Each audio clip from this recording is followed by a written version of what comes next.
তো সকাল সকাল এখন আমি রেডি। কেন রেডি সেটা তো একটু পরে জানতে পারবে, তো ব্লগটা পুরোটা দেখতে থাকো।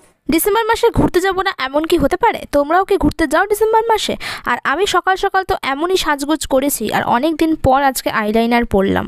So hey guys, what's up, welcome back to my channel Shree's lifestyle. আজ অনেক দিন পর একটা লং ভিডিও বানাচ্ছি, কারণ আজকে একটা জায়গায় ঘুরতে যাব। শীতকালে সকাল 4:30টার সময় ঘুম থেকে উঠে স্নান টান করে চলে এসেছি আমরা কলকাতায়।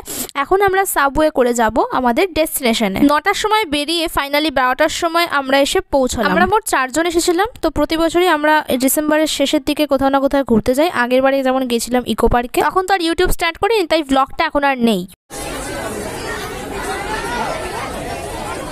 কি ভিড় দেখে কি মনে হচ্ছে পুজোর খিচুড়ি খাওয়াচ্ছে? না না, এটা হলো রোপওয়ের ভিড়। 12টা থেকে 1:30 অবধি এখানে লাইনে দাঁড়িয়ে আছি। তো অবশেষে আমাদের বাড়ি এলো রোপওয়েতে চাপার। এটা আমার ফার্স্ট টাইম নয়, আমি আগেও নিকো পার্কে ও রোপওয়েতে চেপেছিলাম। আর এই রোপওয়েটা নিচ থেকে যেখানে লাইনে দাঁড়িয়েছিলাম আর কি, সেখান থেকে দেখে তো মনে হচ্ছিল খুবই ছোট একটা, আর খুব একটা হাইটে নিয়ে যাবে না, আর মোটামুটি বেশি যাবে। রোপওয়েতে চাপার আগে অবধি তো ভাবছিলাম যে কেনই চাপছি এত টিকিট দিয়ে, বেকার বেকার চাপছি, একটুখানি তো যাবে। বাট আসলে না, এটা অনেকটাই নিয়ে গেছিল, একদম পয়সা উসুল করেছে এটা। তো অনেকবার যেহেতু রোপওয়েতে চেপেছি, তাই আমি জানি যে কেমন লাগে উঠলে। আমার এক্সপিরিয়েন্স আছে রোপওয়েতে চাপার। Meanwhile,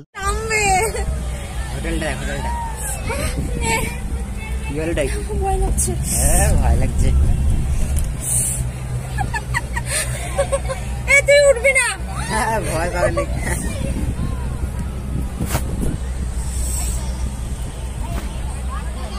ভয় লাগছে নাকি? ওদিকটা দেখো, ওদিকটা দেখছিলাম। এটা কি দেখছি? এই যে ডাইনোসরটা। আমার কেমন লাগছে, দাদা হাত ধর না।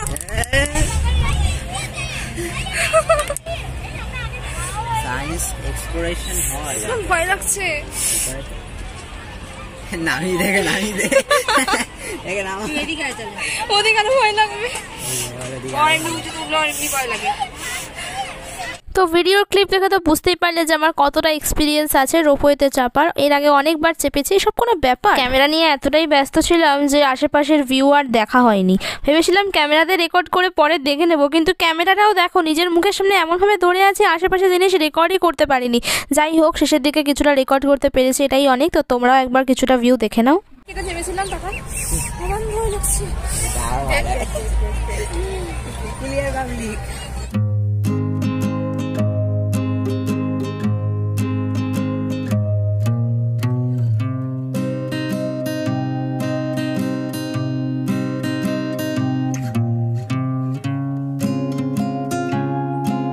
তো তোমরা হয়তো ভাবতে পারো যে আমি নাটক করছিলাম, বা সত্যিই আমার হাইটে একটু ভয় লাগে। ভিডিওর জন্য এটা নয়, এটা একদমই অরিজিনাল। আমার সত্যি ভয় লাগে, যারা আমাকে চেনে তারাই জানে একমাত্র। আর তারপর আর সেরকম কিছু দেখার কিছু ছিল না, কারণ সব ধরনের শো যেগুলো হয় আর কি, সেগুলো সেই টাইমটায় বন্ধ ছিল। আর একটাই শো চলছিল, যেটা ছিল বাচ্চাদের জন্য। তো আমরা আর ওখানে গিয়ে কি করবো, আমাদের আর ভালো লাগবে না সেখানে, তাই এখানেই ঘুরছিলাম একটুখানি। এখন আমার পিছনে একটা হোটেল তোমাদের দেখাবো, একটু পরেই দেখাচ্ছি। এই হোটেলটার ভিউ জাস্ট দারুণ লাগছে এখান থেকে। তো ভাবছিলাম এটা একটা সিনারি, বাট এটা সত্যি অরিজিনালি একটা হোটেল, কিন্তু আমার এটা বিশ্বাসই হচ্ছিল না। তো রোপওয়েতেই অর্ধেক টাইম কেটে গেছে, তার বাকি অর্ধেক টাইমটা আমরা খেয়ে দিয়ে একটু ঘুরে ফিরে কাটালাম। তারপর ভাবলাম একটু দোলনায় চড়বো, বিকজ এটা ফ্রি এর জিনিস ছিল, আর ফ্রি এর জিনিস মানেই তো ভিড়, তাই জন্য আর লাইনও দিইনি। বেকার বেকার এতক্ষণ ধরে লাইন দিয়ে আছি, আর এখানে কি করতে আর লাইন দেবো।